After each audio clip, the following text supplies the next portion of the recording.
In today's video, I'm going to teach you how to undo actions in Adobe Acrobat. Whether you're working on personal documents or important reports, knowing how to navigate through your PDF edits effectively can save you a ton of time and frustration. So let's dive right in.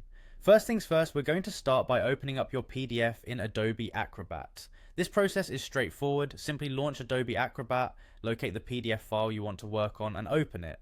Now that the document is open, let's head over to the global toolbar at the top of your screen where you'll find the Edit button. Go ahead and click on that. This is where you can manage various aspects of your document, including undoing any recent edits. For demonstration purposes, let's say you've accidentally deleted a text element from your document. It happens to the best of us. Maybe you clicked the wrong button, or perhaps you're experimenting with different text arrangements. It's easy to get back on track because as soon as you make a change like deleting text, the undo button will conveniently appear in the top toolbar. Clicking this button allows you to reverse the action you just did, effectively restoring the deleted text to your document.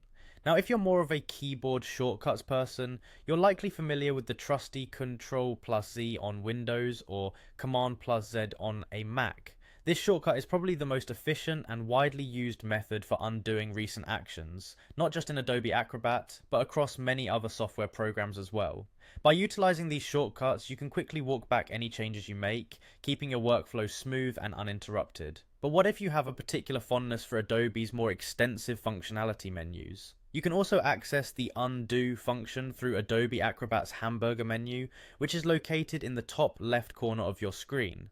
When you click on this menu, look for the option that says undo, redo, and more. Once you're in there, select undo delete, and just like that, your previous action will be undone. That's basically it, a quick and simple guide on how to undo actions in Adobe Acrobat. Understanding these steps can really help you manage your PDF documents with ease and precision.